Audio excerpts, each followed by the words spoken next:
What's up everybody? So in this tutorial I'm gonna show you a really nice spin effect. So how can we do that? We go to the Fusion tab right up here. So guys, this looks overwhelming, but it's pretty easy. This is your video clip, and everything that happens between this line, you will affect your video clip. So let's add a transform node. We're gonna hit Shift spacebar. That will open up your toolbox. We're gonna type in transform node. Right up here we have a transform node, and we're gonna add it to our video clip. So now we can manipulate our video clip. So now you're gonna open the inspector tool, and right up here you see the transform tool, and right up here we can start to manipulate our video. What we want to manipulate with the spin effect is the angle tool, okay?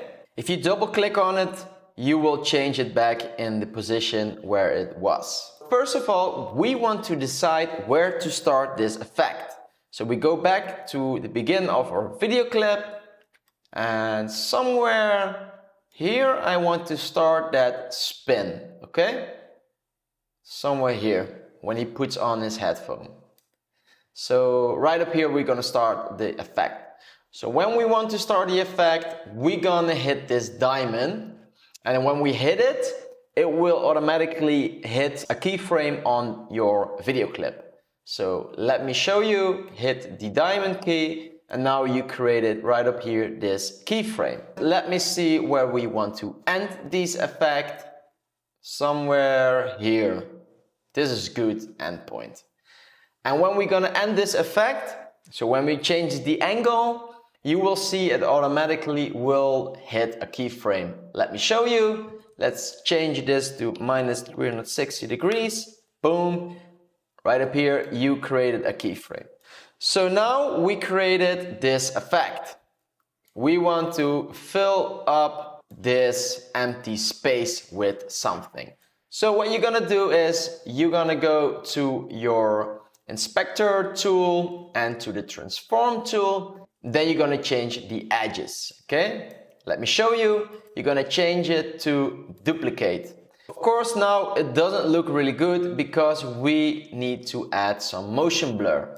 We go back to our transform effect, and right up here in the settings, you can add motion blur. Looks already way better. Then we want to crank up the quality of the motion blur. We want to crank up the shutter angle a bit. Then we want to change this a tiny little bit. Alright, and now you just created a really nice and easy, simple spin effect. Boom.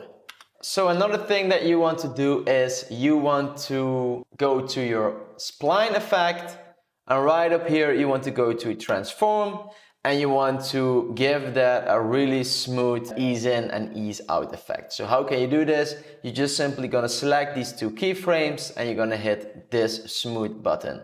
So it will smooth in and smooth out the effect. Alright guys, I hope you like this tutorial. Maybe this is not the best clip to do it, but you get the point. If you like this tutorial, please leave me a comment, leave me a like, and I will check you out in my next video. See you later. Bye bye.